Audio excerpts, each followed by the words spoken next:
Hey there, welcome back to the healing journey. This is episode 15, and I want to share how that emotional awareness practice went for me this week. I actually practiced noticing when I was avoiding emotions instead of just automatically pushing them away, and it's been awesome.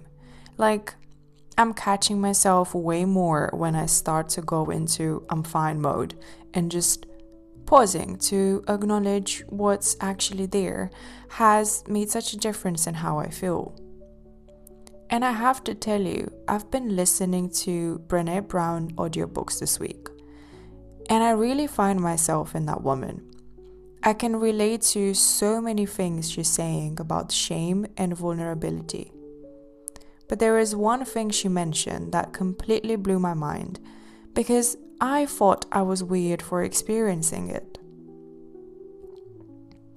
You know how sometimes when you look at someone you love so much and you're feeling all that love for them, you suddenly get scared thinking something bad is going to happen to them or that they might die. I always thought that was so strange about me. Why can't I just enjoy loving someone without my brain going to dark places? Turns out Brené calls this foreboding joy, and it's completely normal. When we feel really vulnerable emotions like deep love, our brain sometimes tries to protect us by imagining worst case scenarios first. Like it's trying to brace us for potential loss. It's not predicting anything bad will happen.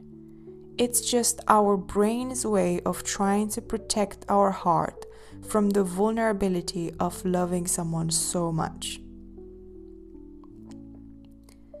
I'm on this healing journey with you, and we're figuring this out together.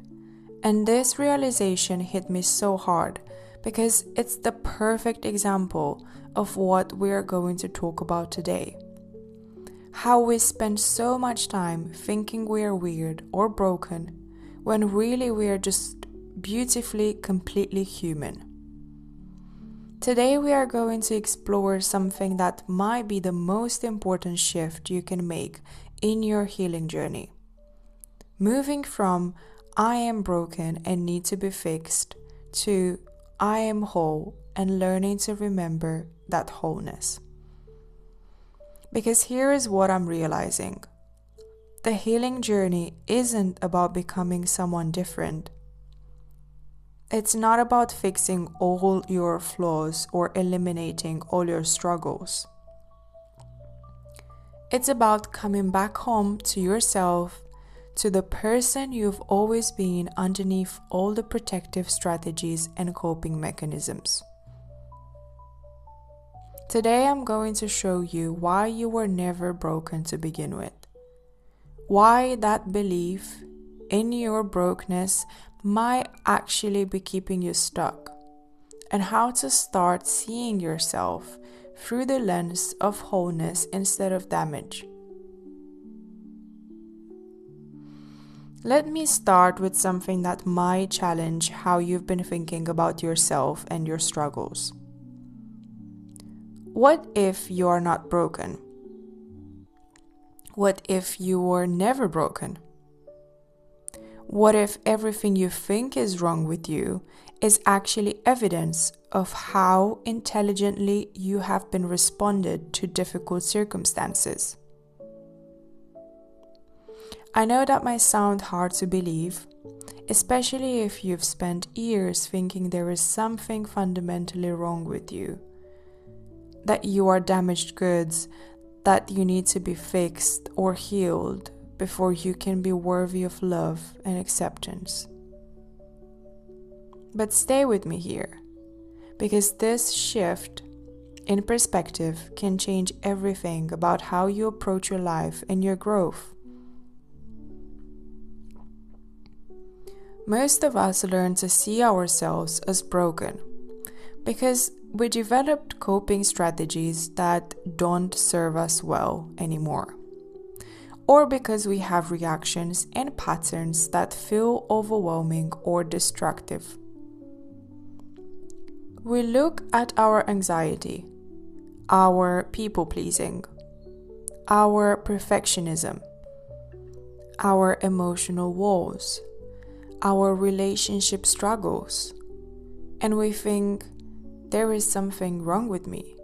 I'm defective. I need to be fixed. But what if those things aren't signs of brokenness? What if they are signs of incredible intelligence and resilience? Think about it this way. If you are anxious, it might be because your nervous system learned to be hypervigilant in situations that were actually unpredictable or unsafe. Your anxiety isn't a malfunction. It's your system trying to protect you based on what it learned about the world.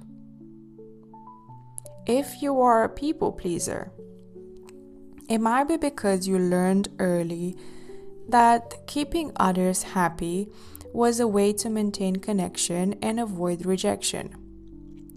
Your people-pleasing isn't a character flaw. It's a strategy that helped you survive in environments where your worth felt conditional. If you have walls around your heart, it might be because vulnerability led to hurt in the past, so you learn to protect yourself. Your emotional walls aren't evidence of damage. They are evidence that you were smart enough to find ways to keep your tender heart safe. Every pattern you have, every reaction, every coping mechanism developed for good reasons. They were intelligent adaptations to the circumstances you were in. The fact that they might not serve you as well now doesn't mean you are broken.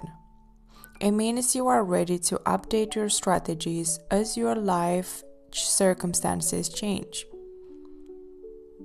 This is what wholeness really means. Not perfection, not the absence of struggles, but the recognition that you are complete, intelligent, adaptive human being who has always been doing their best with what they had. Wholeness includes struggles. It includes your imperfections. It includes your coping mechanisms and your growth edges. You are not whole despite these things. You are whole including them. When you see yourself as broken, you approach your life from a place of deficiency. You are constantly trying to fix yourself, improve yourself, become someone different. You are looking for the magic technique or insight that will finally make you okay. But when you see yourself as whole, you approach your life from a place of curiosity and growth. You are not trying to fix yourself. You are trying to understand yourself. You are not trying to become someone different. You are trying to express who you already are more fully. This doesn't mean you stop growing or working on yourself. It means you do that work from self-love rather than self-rejection. From curiosity rather than criticism. From wholeness rather than brokenness. Let me give you an example of how this shift changes everything. If you see your anxiety as evidence that you're broken, you might try to eliminate it, suppress it, or hate it for being there. You might think, I'll be okay once I get rid of this anxiety. But if you see your anxiety as part of your wholeness, as your intelligent nervous system trying to protect you, you can work with it differently.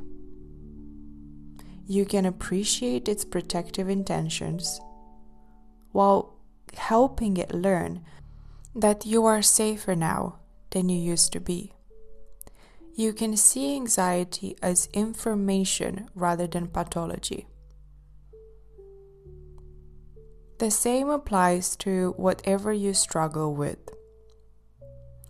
Depression might be your system's way of protecting you from more hurt by shutting down when you are overwhelmed.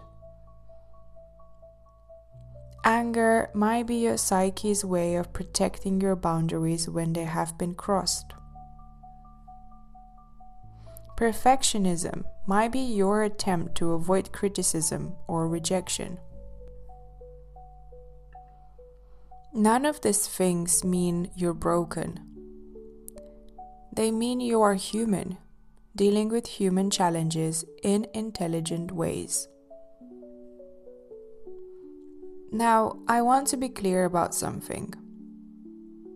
Recognizing your wholeness doesn't mean you can't get support, therapy, medication, or whatever helps you need. It doesn't mean you have to handle everything alone, or that seeking help means you're admitting you're broken. Getting support from the perspective of the wholeness looks different than getting support from the perspective of brokenness. When you know you're whole, you seek help to understand yourself better, to learn new skills, to get perspective on your patterns.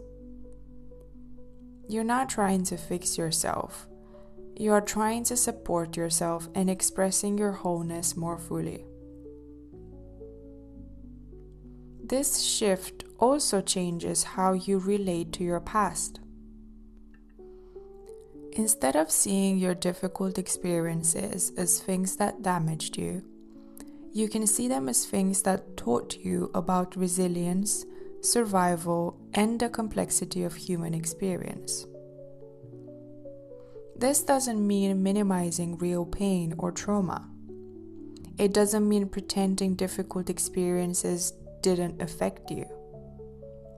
It means recognizing that you survived those experiences, that you found ways to cope and keep going, that you developed strength and wisdom through navigating challenges. You are not broken because you went through hard things. You are whole, having had a whole human experience that includes difficulty, growth, learning, and resilience. When you really get this, when you really understand that you are not a problem to be solved, but a human being learning and growing, everything changes about how you treat yourself. You stop waiting to be healed before you can live your life. You stop thinking you need to be perfect before you deserve love and acceptance. You stop approaching yourself like a project that needs to be completed. Instead, you start treating yourself like someone you care about who is navigating life with courage and intelligence, even when things get messy and imperfect. This is what self-compassion really is at its deepest level. Not just being nice to yourself, but recognizing your fundamental wholeness and treating it yourself accordingly. And here is what's beautiful about this shift. When you stop fighting with yourself, when you stop trying to fix yourself, when you accept your wholeness, you actually have more energy and capacity for growth. You are not spending energy maintaining the belief that you are broken, so that energy becomes available for learning, creating, connecting, and expressing who you really are. Let's practice experiencing your wholeness right now, especially around something you might usually see as evidence of brokenness. Take a comfortable position and take a few slow breaths. Think of something about yourself that you've thought of as a problem, a flaw, or evidence that you're broken. Maybe it's anxiety, depression, a relationship pattern, a way you react to stress, something about your body or your abilities. For a moment, just notice how it feels to think of this thing as evidence that you are broken or damaged. Where do you feel that in your body? Maybe there is heaviness or shame or a sense of being defective. Now I want you to try a different perspective. Instead of seeing this thing as evidence of brokenness, what if you saw it as evidence of your intelligence and resilience? If it's anxiety, what if your anxiety developed to protect you from real dangers or uncertainties you faced? If this is a relationship pattern, what if it developed to help you maintain connection or avoid hurt? Take a moment to appreciate the intelligence behind whatever pattern or struggle you are thinking about. Your psyche didn't develop this randomly. It developed for good reasons. To help you survive and cope with your circumstances. Say to this part of yourself, "Thank you for protecting me. Thank you for helping me navigate difficult situations. You developed for smart reasons, and I appreciate what you were trying to do." Now imagine the struggle or pattern not as a flaw, but as one thread in the tapestry of your whole human experience. It's part of your story, part of what makes you who you are, but it's not the whole story. Picture yourself as a complete whole being who includes this struggle along with your strength, your wisdom, your capacity for love, your creativity, your resilience, and everything else that makes you, you. From this perspective of wholeness, you can work with this pattern or struggle as something to understand and potentially update, rather than something to eliminate or be ashamed of. Feel what it's like to see yourself as whole, as complete, as fundamentally okay exactly as you are. Maybe there is a sense of relief, or coming home to yourself, or just a different quality of self-acceptance. Now think about your entire life journey, all the experiences you've had, all the ways you've grown, all the challenges you've navigated, all the love you've given and received, all the moments of joy and beauty you have experienced. This is your whole story. The struggles are part of it, but so is everything else. You are the author of this story, the hero of this journey, the one who has kept going through everything life has brought you. Take a moment to appreciate yourself for your entire journey. Not despite your struggles, but including them.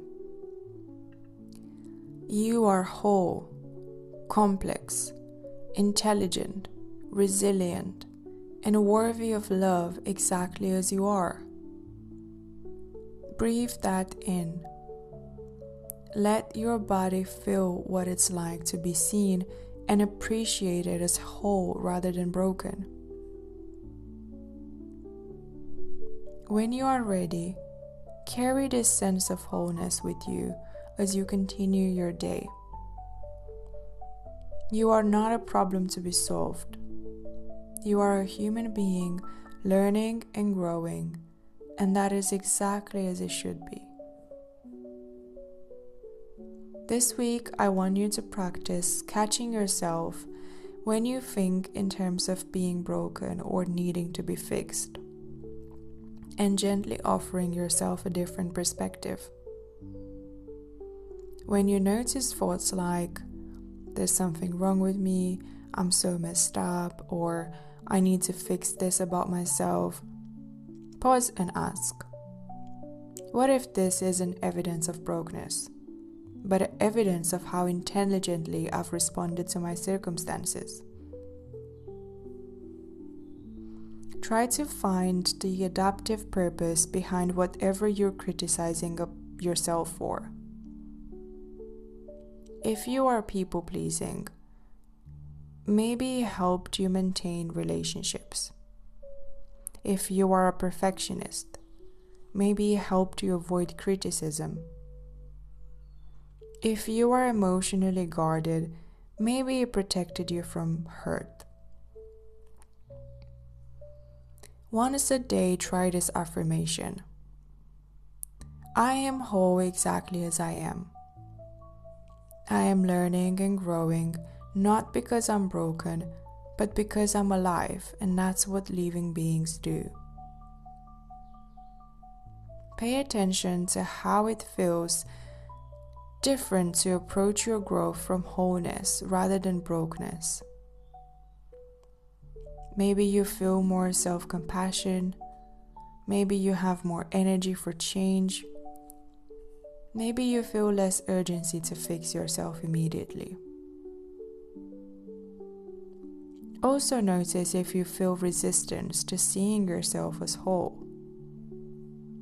Sometimes we are so used to identity of being broken that wholeness feels unfamiliar or even threatening. That's totally normal. Just notice the resistance with curiosity. Remember, seeing yourself as whole doesn't mean you stop growing or getting support. It means you approach your growth from self-love rather than self-rejection. What I love about this shift to wholeness is that it frees you to actually live your life instead of constantly working on yourself. When you know you're fundamentally okay, you can focus on expressing who you are rather than fixing who you think you are. And like Brené Brown talks about, when you know your worthiness isn't contingent on being perfect, you can be brave enough to be vulnerable, to take risks, to show up authentically in your relationships and your life. You were never broken. You were always whole. Everything you've been through, everything you've learned, every way you've grown, it's all part of your complete human experiences. Next week in episode 16, we are going to explore letting go of comparison. How to free yourself from the exhausting habit of measuring your worth against other people's highlight reels. Until then, practice seeing yourself through the lens of wholeness. Remember, you are not a project to be completed, You are a human being learning to express your authentic self more fully. I'm on this journey with you, learning to embrace my own wholeness too. Thank you for being here with me today. Take care of yourself, and I will see you next week.